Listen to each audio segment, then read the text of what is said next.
Napaya si Pangulong Kuting Jr. matapos isa publiko ni Senator Joel Villanueva ang mga ebidensyang naglalayong magpatunay sa anumang katiwalian ng administrasyon. Ayon kay Villanueva, ang mga dokumento at testimonya mula sa ilang opisyal at saksi ay magbibigay liwanag sa mga umano'y irregularidad na kinakasangkutan ng Pangulo at ilang mataas na opisyal ng gobyerno. Bigyan diin ni Villanueva na ang kanyang hakbang ay bahagi ng kanyang mandato na bantayan ang integridad ng pamahalaan at protektahan ang interes ng publiko. Aniya, hindi siya nagdadalawang isip na ilantaran ang mga ebidensya dahil naniniwala siyang may karapatan ng taong bayan na malaman ang buong katotohanan.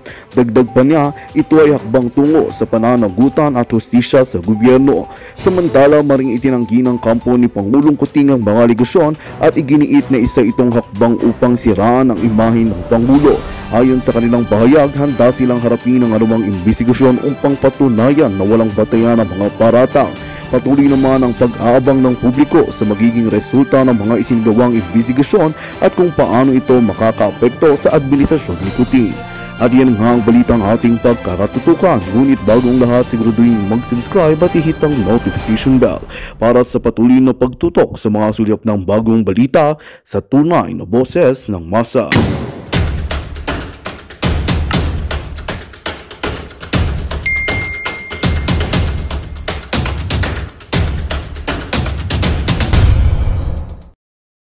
Matindi to, Malacanang, walang kawala sa pasabog ni Villanueva, nilaglag lahat, PBBM na bulabog.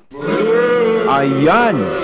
Siyempre, itong balitang ating matutunghayan ngayon ay nagbula kay Banat Kabayan TV.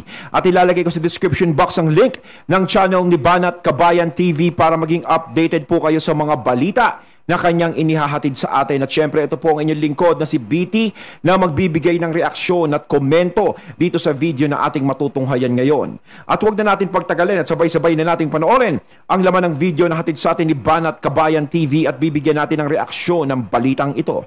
Pasok! Hindi po ito katanggap-tanggap, Ginoong Pangulo. Hindi naman po tayo nagpapanggap na eksperto sa usapin na ito. Pero wag naman po sana natin gamitin dahilan ng climate change. Magpapagawa ka ng proyekto tapos sasabihin mo, hindi mo alam kung uulan, hindi mo alam kung babagyo. Ba, nagsalita si Villanueva, no? May patukoy siya tungkol dyan sa climate change, sa flood project, Mario Josep. Alam kung flood control nga po yung proyekto eh. Hindi ko na alam kung ano ibig sabihin ng flood control pag dinefine nyo. Senate Minority Leader, hindi ko na alam. Ano ba yung control na tinatawag? Parang walang baterya yung control. Wala kahit katiting na control tayong nakita nitong mga nakaraang araw. Wala po bang mga datos sa pag-aaral na makakatulong sa pamahalaan para implement ito? At ngayong taon po, tinignan ko na po yung NEP. 1 billion a day pa rin, Mr. President. Alam niyo, sa Bulacan, kahit po ang mga kalsada na hindi madaanan dahil sa baha 10 or 15 years ago, and I'll say this, looking at each other's faces, looking at each one of you, eye to eye, Mr. President, the past 10, 15 years ago, yung parehong mga kalsada na not passable pa rin. Ewan ko po sa inyong mga lugar, Ginoong Pangulo. Ewan ko po sa lugar ng ating mga kasamahan dito sa Senado. Ang tanong ko lang po, hanggang kailan ba tayo gagawa ng feasibility study? Na hindi naman po may implementa pag meron na namang feasibility study. O ngayon ho, sa NEP, tinignan ko ngayon, ngayong taon na ito, 27 billion DPWH alone ang feasibility study. Nakikiusap po ako, Ginoong Pangulo. Nakikiusap po ako sa bawat isa na naririto. Sa aking mga kasamahan sa Senado. Nagsasawa na rin po ako humarap sa aking mga kababayan, Mr. President. Taon-taon na lang. At sasabihin po sa akin, yung hanggang dibdib na baha, Mr. Senator, ngayon lagpas tao na. Yun nga eh. Ayun yung ikinadismaya talaga ng karamihan. Siyempre, yung buong asa, di ba? Buong asa na flood control project ay maayos na. Siyempre, nakakabilib yung ganon. No, hindi ko naman sa inaano yung diba? Ito yung hinaing kasi ng mga kababayan natin. Kung hindi sana sinabi yun, wala sanang aasahang ganito. Kaso syempre sinabi yun eh. Nabanggit yun. So kapag yung project na yan is naging maayos na, ang ibig sabihin kahit ano pa, ang mga dumating na ganyang bagyo, no, ganyan, na pag high tide, ganyan, is hindi siguro babahan ng ganun katindi. Siguro naman ang Malabon, Navotas, Bulacan, hindi mawawala ng bahayan, pero hindi magiging ganun katindi kung maayos naman talaga. 'Di ba? Kaso ang problema is inasahan talaga ng taong bayan yun na sinabing ayos na. Tapos biglang ang magiging resulta ay ganoon. 'Di ba? Kahit kami naapektuhan kami ng baha eh. Halos umabot sa amin hanggang bewang sa loob ng bahay. 'Di ba? Parang ang yaman-yaman nga namin noon kasi nagkaroon kami ng swimming pool sa loob ng bahay. Halos lahat ng kapitbahay ko may swimming pool sa loob ng bahay. 'Di ba? Yung iba, nakikita natin nagbabangka na lang. Oh, sa kalsada, bangka na ginagamit. Kumita yung mga bangkera nung mga panahon na yun. 'Di ba? Ang nakakatakot kasi dito, no? Paano kung maulit na naman yun? Huwag naman sana, no? Huwag sana pahintulutan. Paano kung maulit yun? Ngayon, syempre, ito, accepted na, sige. Yung pagkakasabi na ganun, sige, pagbalagay natin, sablay na. Siguro, mas maganda, naramdaman na yung ganitong pangyayari, mas maganda siguro ay asikasuhin na ngayon. 'Di ba? Kasi hindi natin malalaman kung ano pa yung mangyayari sa ibang araw, ibang buwan, ibang taon. 'Di ba? Kung may pangpaayos naman talaga niyan, is dapat unahin. Kailangan kasi yung safe ng taong bayan ang iniisip natin. At mas maganda, bago natin i-announce sa lahat, kailangan isiguraduhin muna.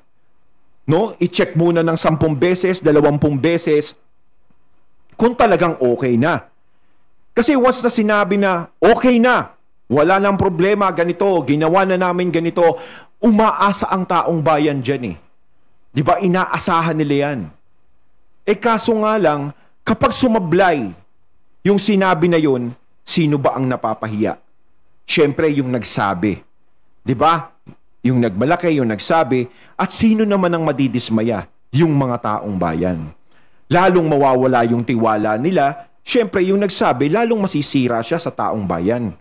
Kaya dapat talaga, isinisigurado muna. Meron nga ako nakausap niyan eh, siguro nung sinabi yun, na ayos yung mga flood control project, okay na, baka kala nila hindi babagyo. Kaya nabisto. Ayun, may nakausap tayong ganong tao. Diba? Kita mo, may komentong ganon. Kaya dapat siguraduhin muna talaga, wag mo munang i-announce. Diba? Ang hirap talaga umasa. Parang sa panliligaw nga, pinapaasa ka na ng nililigawan mo, tapos bandang huli, hindi ka sasagutin. Diba? Ang sakit. Ganun na lang po ba tatanggapin natin, Mr. President? 2024, mas mataas po ang inilaan na budget ng Kongreso para sa DPWH alone. Dito po sa flood management, nasa 1.35 billion kada araw ang pondo ng DPWH. Pag pinagsama-sama nyo po, kaya ako po nilagay po dyan, Flood Management National Government Budget. Isumatutan natin, meron din po ang DENR, meron din po ang MMDA, meron din po ang PAG-ASA, meron din po ang Climate Change Commission. Aabutin po ito ng 1.44 billion kada araw. Ihan ng marami na binaha sa video, isa lang ang dami namang pondo, no? Ang dami, no? Kung tutusin, kayang-kaya mo talagang magpagawa niyan, eh. Ewan ko ba? Bakit ang tagal-tagal, ang bilis ng pondo, ang tagal namang gawin? Di ba? Kung ikaw talaga is straight ka talaga, no? Straight ka talaga. Gusto mo talagang paglingkuran yung taong bayan at iniisip mo yung safe nila. 'Di ba? Dapat ganoon ang 'di ba? Dapat ganoon yung government talaga. So hindi natin 'di ba? Sinasabi nga nila basta sa gobyerno na ang tagal ng ano niyan. At ma-rescue po sila. Kaya nais po nating magpasalamat and i-take itong opportunity na ito sa mga bayani ng ating bayan. Ang ating mga rescuer, social worker, police, coast guard, health worker, kasama na po ang mga magigiting na miyembro ng media at mga weather forecaster ng Pag-asa na hindi matatawaran ang hirap at pagod tuwing may bagyo at pagbaha. Tayo rin po ay nagpabot ng taus-pusong pakikiramay sa pamilya ng 36 na ating mga kababayan na nasawi dahil nalunod, na kuryente at nabaon sa mga landslides noong kasagsagan ng Bagyong Karina.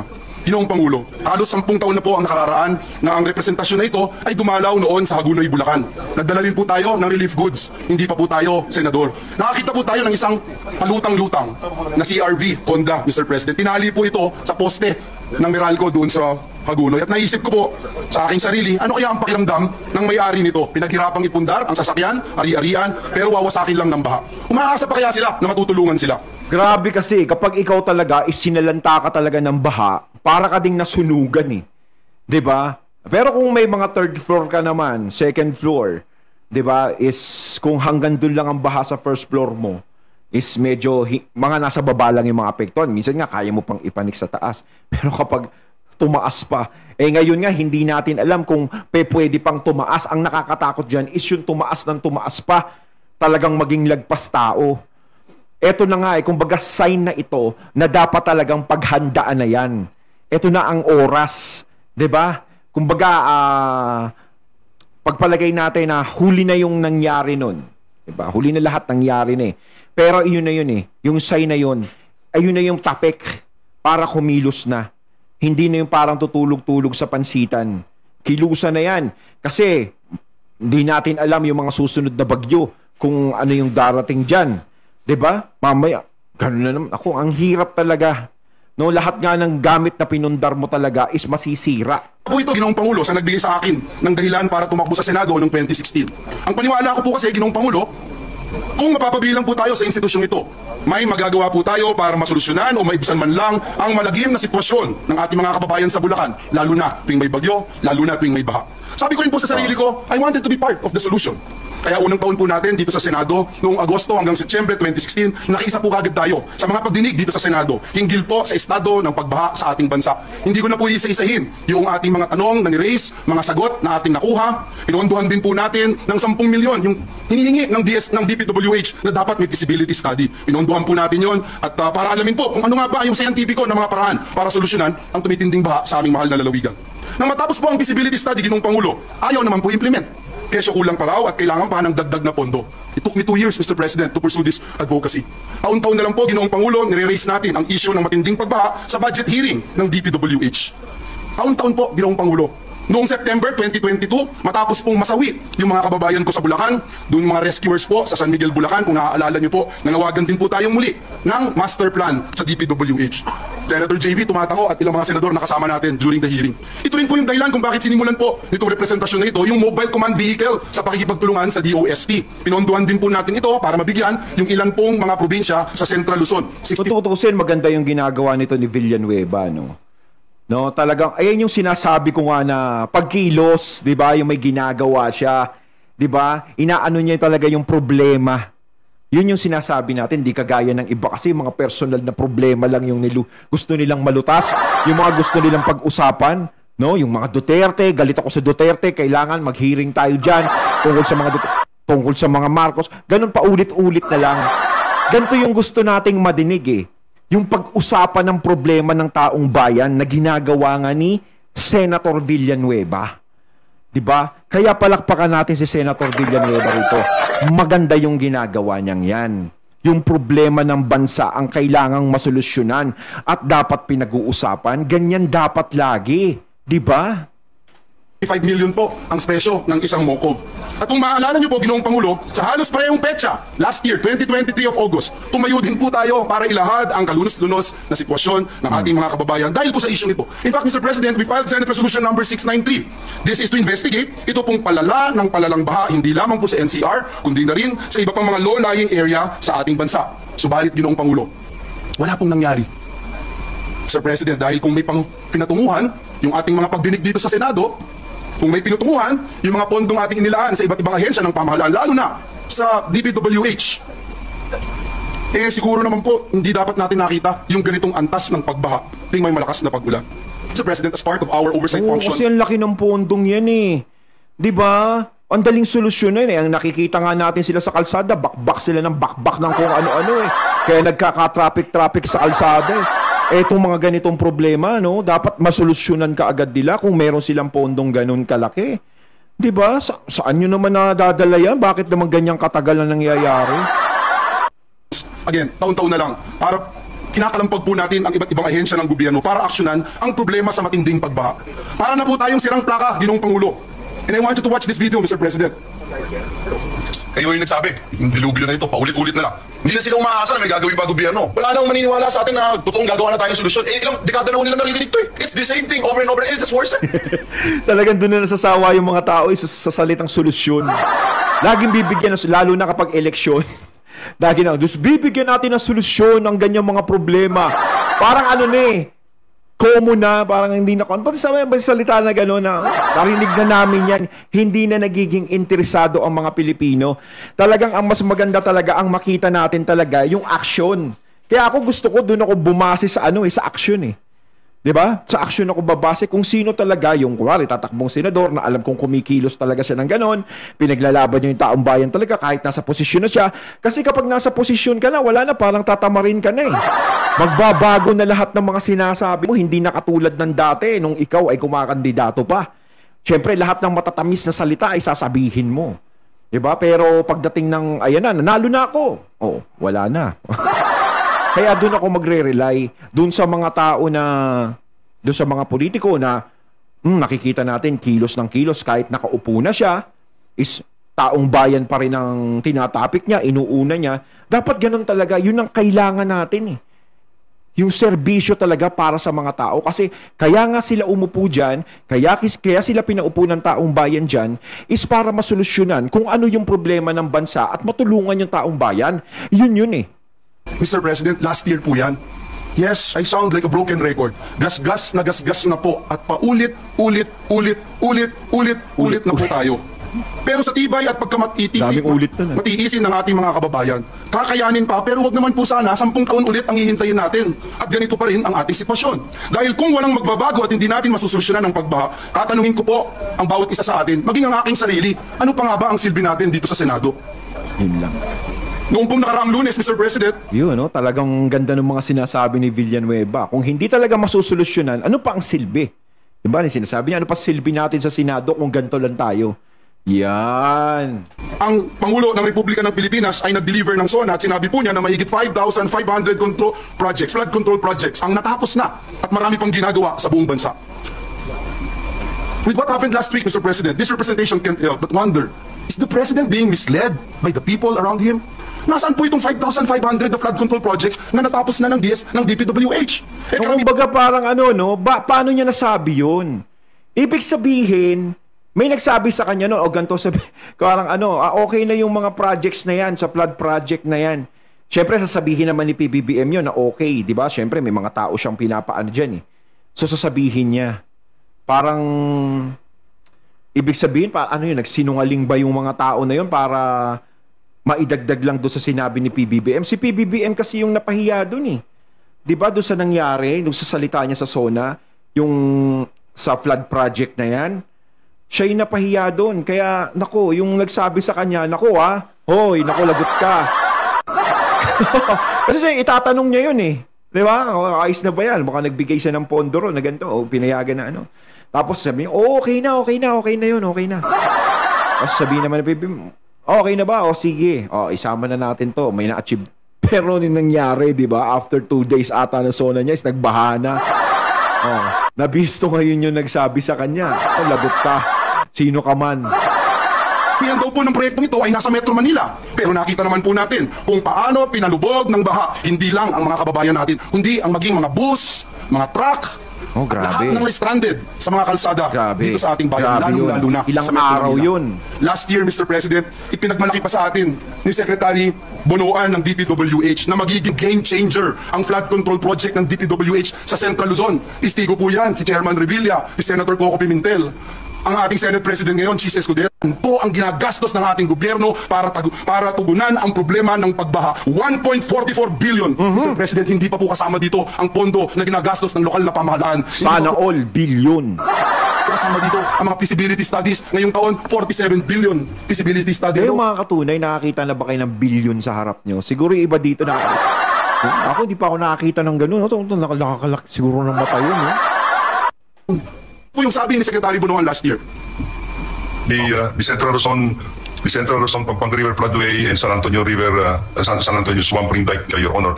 This will be the major project that will actually we think will be able to contribute significantly to address the flooding problems in Bulacan and Pampanga. So you have the timeline here when we will start? By next year, we are hoping that we can start this project. This will be the major project in Central Luzon po. I'm counting on you, Mr. Secretary.